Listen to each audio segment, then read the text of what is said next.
paano mag-fill up ng PMRF o PhilHealth Member Registration Form.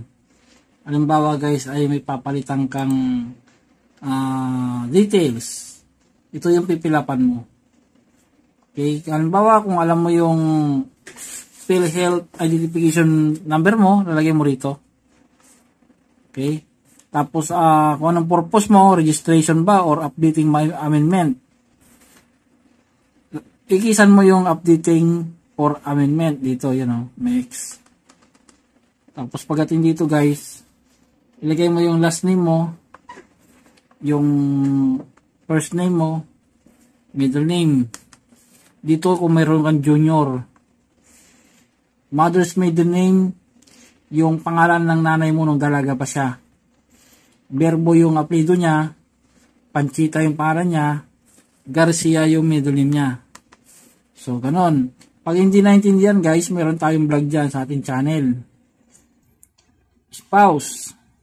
Kung ikaw ay may asawa, ilalagay mo yung pangalan niya rito.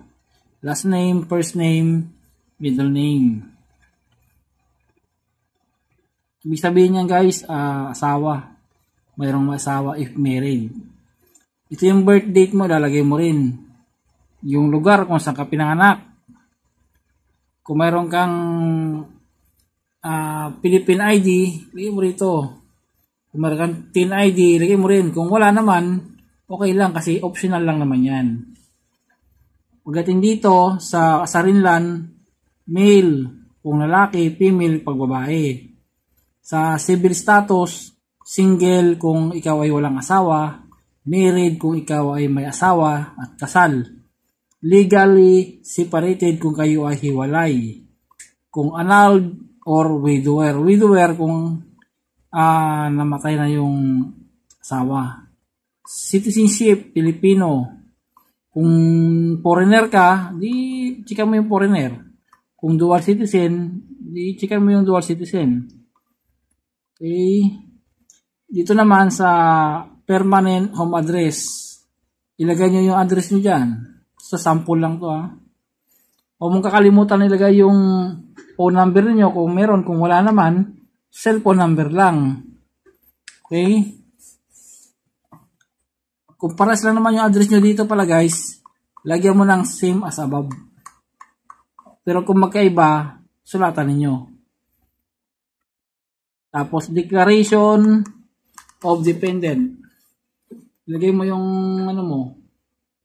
pangalan ng nanay mo at tatay mo.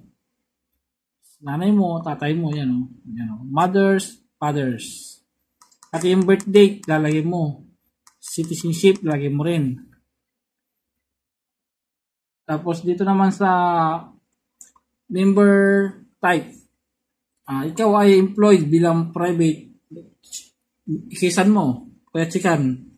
Kung ikaw ay government employed, di yun ang piliin mo. Chikan mo. Ipili lang kayo dyan. Madali lang naman yan. So, yun lang. Yung iba dyan, huwag mo na lalagyan kasi sa PhilHealth na yan. Dito naman sa pag-update, halimbawa, correction of kasarinlan na nagkamali, nilagay sa'yo female, ilalaki ka pala, ay di ilagay mo rito female to male. Change of civil status, single to marriage. Hindi marriage yan. Married, hindi marriage. Married. Yan. Okay, tapos na. Perma, saka sulat mo yung pangalan mo sa petsa. Tapos magtamart ka. Doon mismo sa pag-ibig na yan. So, yun lang. Tapos basahin mo lang itong mga konting instruction dito. Tapos na. Okay, ito yung mga guys yung mga kailangan mo na basahin. Yan. So, yun lang guys. Thank you.